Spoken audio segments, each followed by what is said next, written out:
ಬೆಳಗಾವಿ ನಗರದ police commissioner ಕಚೇರಿ ಸಮೀಪದ ಜಿಮ್ಖಾನಾ ಕ್ಲಬ್ನಲ್ಲಿ ಮಂಗಳವಾರ ರಾತ್ರಿ ನಡೆದ ಗುಂಡಿನ ದಾಳಿಯಿಂದ ಆತಂಕದ ವಾತಾವರಣ ನಿರ್ಮಾಣವಾಗಿತ್ತು.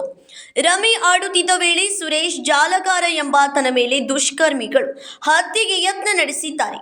5 ಆರೋಪಿಗಳು ಜಿಮ್ಖಾನಾ ಕ್ಲಬ್ಗೆ ಬಂದಿದ್ದು, 2 ಹೊರಗೆ ಕಾವಲು ನಿಂತಿದ್ದರು.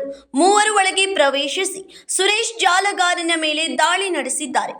ಆರೋಪಿಗಳು ಮೊದಲು ಗನ್ನಿನಿಂದ ತಲೆಗೆ ಹೊಡೆದು ಬಳಿಕ ಗುಂಡು ಹಾರಿಸಲು ಯತ್ನಿಸಿದ್ದಾರೆ.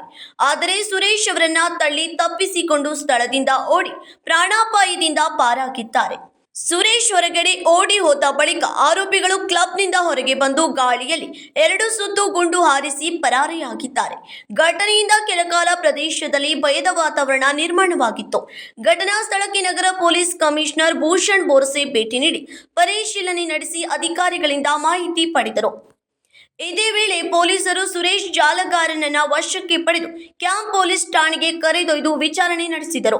ಈ ಹಿಂದೆ ನಾನು ಪ್ರಫುಲ್ ಪಾಟೀಲ್ ಎಂಬಾತನ ಮೇಲೆ ಫೈರಿಂಗ್ ಮಾಡಿದ್ದೆ. ಅದೇ ಪ್ರಕರಣದ ಸೇಡು ತೀರಿಸಿಕೊಳ್ಳಲು ಪ್ರಫುಲ್ ಪಾಟೀಲ್ ಕಡೆಯವರು ನನ್ನ ಮೇಲೆ ಹಲ್ಲೆಗೆ ಯತ್ನ ನಡೆಸಿದ್ದಾರೆ ಎಂದು ಸುರೇಶ್ ಜಾಲಗಾರ ಪೊಲೀಸರಿಗೆ ತಿಳಿಸಿದ್ದಾರೆ. ಈ ಕುರಿತು ಕ್ಯಾಂಪ್ ಪೊಲೀಸ್ ಠಾಣೆಯಲ್ಲಿ ಪ್ರಕರಣ ದಾಖಲಾಗಿದೆ. Vinod Kolkar, KMM Kannada news, Belagavi.